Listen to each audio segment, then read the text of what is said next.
Assalamualaikum warahmatullahi wabarakatuh. Sebelum kita mulai bagian kedua dari kupas tuntas MPASI bersama pakar, ini ada buku karangan dari Dr. Andy dengan judul Anakku Sulit Makan. Di dalam buku ini diterangkan proses-proses anak dalam belajar makan, lalu masalah apa saja yang mungkin terjadi dan bagaimana pemecahannya. Buku ini bisa didapatkan secara online.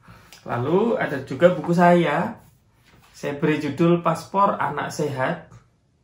Buku ini dapat digunakan untuk memantau tumbuh kembang anak bapak dari ibu. Bisa didapatkan di praktek saya. Cetakan pertama gratis. Ya. Lalu sekarang saatnya kita mulai bagian kedua dari kupas tuntas MPASI bersama pakar demi optimalnya tumbuh kembang anak kita.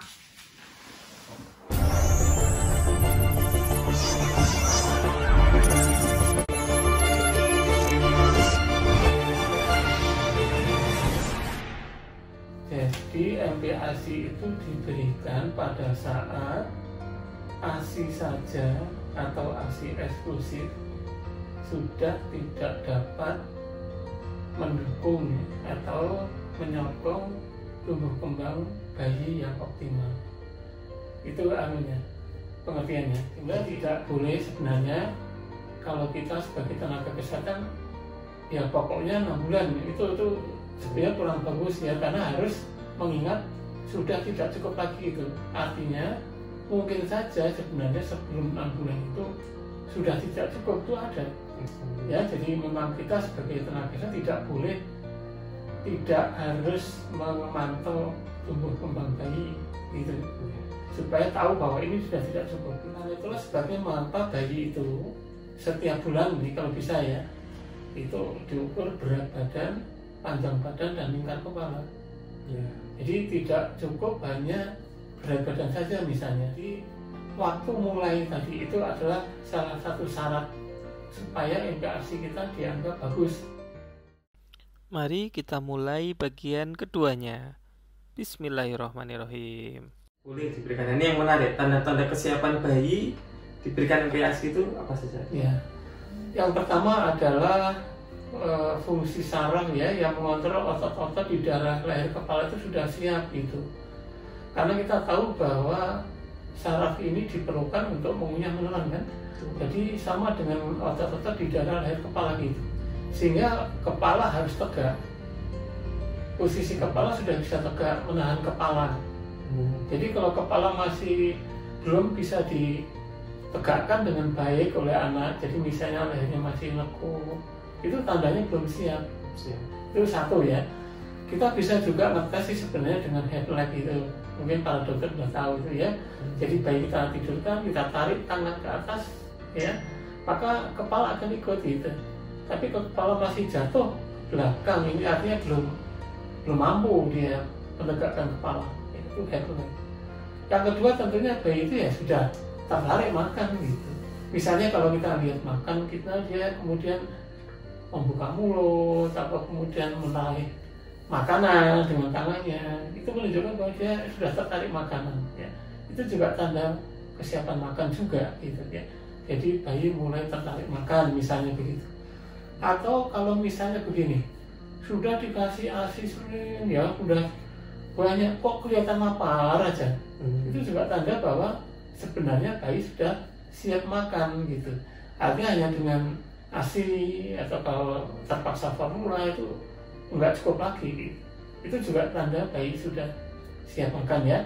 Itu misalnya begitu itu ya. Jadi dan sebaiknya berarti dikonsultasikan ya ke dokter anak atau dokter terdekat kesiapan tentang tanda kesiapan diberikan MPASI. Ya, jadi saya kalau boleh menekankan gitu ya, tanda siap makan itu penting. Ya jangan otomatis. Contoh tadi misalnya 6 bulan MPASI terus tidak pernah dites, petugas nggak pernah ngetes, pokoknya 6 bulan MPASI ya gitu. Ada anak yang belum siap tadi ya, misalnya dengan masalah saraf ya, mungkin ada sindrom tertentu yang lemah otot-ototnya sehingga belum siap, itu juga nggak boleh gitu ya. Jadi harus dicek ya, dites dulu. Itu penting ya, jangan otomatis maksudnya ya. Karena ketepatan pemberian MPASI tadi penting untuk mencegah gangguan tumbuh kembang, gitu ya, untuk mencapai tumbuh kembang yang optimal. Ya, betul.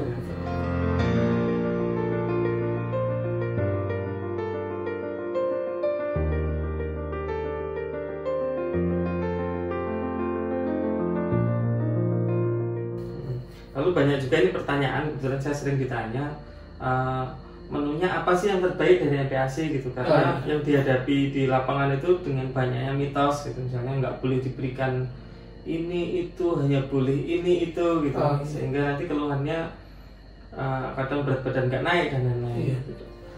Jadi MPASI ini yang kita maksud tentu yang bentuknya padat ya, yang bukan air seperti formula gitu, tapi makanan bayi yang kita kenal ya. Tentunya harus memenuhi syarat. Ya, jadi syarat yang pertama waktu sudah ya. Sudah. Yang kedua adalah syaratnya komposisi. Komposisi itu kandungan zat gizi yang ada di MPASI. Itu harus bagus, ya harus lengkap gitu. Jadi ada yang namanya karbohidrat, ada lemak, protein, mineral, vitamin begitu. Itu teorinya begitu. Ya nanti kenyataannya apa gitu. Jadi kita harus menerjemahkan kan. Berarti misalnya kalau karbohidrat tentunya ya boleh dari nasi, ya kan, dari kentang, mungkin ubi, sagu misalnya, atau mie, gitu ya. Jadi itu boleh. Jadi tidak harus nasi, karena ada beberapa daerah karena kebiasaannya makan nasi, sehingga kalau anak tidak makan nasi itu menjadi dianggap masalah gitu. Padahal anak mau makan yang lain, ya kan? Mungkin di daerah di Indonesia Timur kan apa ya, sagu ya, atau mungkin ubi, papeda itu kan juga karbohidrat juga, jadi tidak ada masalah gitu. Yang kedua tentunya protein ya. Jadi protein itu yang baik sebenarnya adalah protein hewani. Tentunya lebih mahal kecuali kalau Bapak Ibu bisa mempunyai misalnya ikan di kolam sendiri ya, atau mungkin ikan laut, kemudian ada telur atau ayam ternak sendiri, itu bagus banget ya. Mengapa demikian? Karena protein itu asam amino dari protein hewani itu lengkap, banyak yang lengkap, walaupun ada beberapa yang kurang ya. Telur misalnya itu kan bagus ya, asam aminonya lengkap, jadi itu referensi atau rujukan dari protein hewani.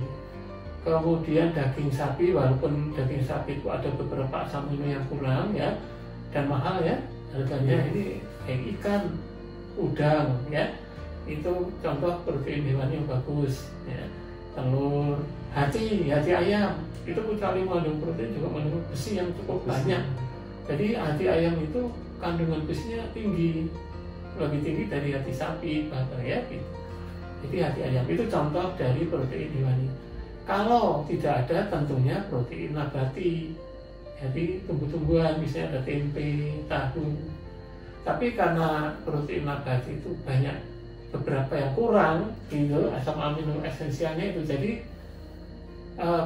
fungsi protein nabati itu tidak optimal karena ditentukan oleh kandungan asam amino yang paling rendah gitu. Sehingga yang kandungannya tinggi tidak dimanfaatkan. Itu namanya limiting amino acid ya kalau gitu. Kemudian contohnya apa?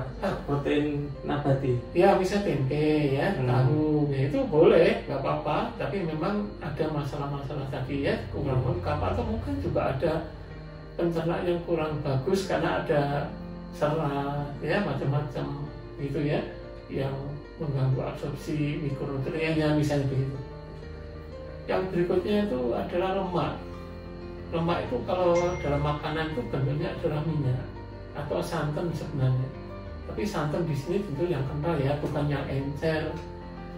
Nah, jadi sebenarnya minyak itu lebih terjamin sih dari segi kandungan lemaknya ya.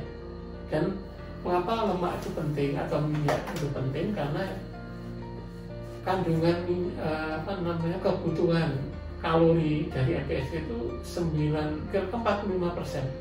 dari total, 30-45% dari total kalori, jadi tinggi itu.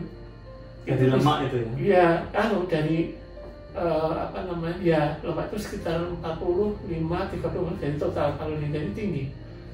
Itu penting karena kandungan lemak itu atau kalori lemak itu adalah 9 ya kilokalori per gram, dengan karbohidrat cuma 4, protein 4 ya. Kecuali itu lemak itu mengandung asam lemak esensial yang penting untuk pertumbuhan saraf, termasuk saraf otak kita ini, dan untuk pertumbuhan sel. Itu penting. Nah, selama ini banyak di masyarakat, ini saya pesan juga pada ibu-ibu, menganggap bahwa bayi itu jangan dikasih minyak. Karena dikasih diet tinggi lemak gitu. Iya, cukup minyak gitu.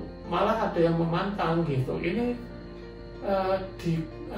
diasumsikan dengan diet atau makan orang dewasa. Jadi makan orang dewasa itu adalah mengurangi lemak atau minyak, tapi banyak sayur dan buah kan gitu. Iya. Nah, pada anak ini minyaknya harus cukup, lemak ya, dan sayur buah itu hanya dikenalkan istilahnya. Jadi hanya sedikit saja cukup gitu. Tidak seperti orang dewasa. Nah, ini menariknya ya. Jadi memang banyak mitos gitu bahwa makanan anak-anak tuh nggak boleh ada minyaknya, hanya boleh sayurnya hanya boleh bening, hanya boleh tahu tempe kan gitu. Ya, jadi makanan MPASI yang banyak air, jadi kuah bening-bening itu, ya ada kuah sayur bening, sop, itu menurunkan kepadatan kalorinya karena banyak airnya. Pada kepadatan kalori MPASI itu ada syaratnya, ya, tidak boleh encer begitu.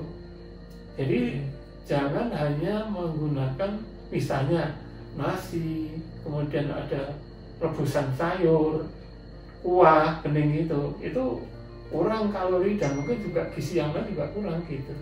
Jadi harus cukup minyak. Nah, minyak ini boleh digunakan misalnya untuk menggoreng, menumis. Jadi tidak harus dituang gitu. Karena rasanya mungkin tidak enak ya kalau dituang langsung gitu ya. Ya masuk sih masuk, tapi mungkin tidak sesuai ya.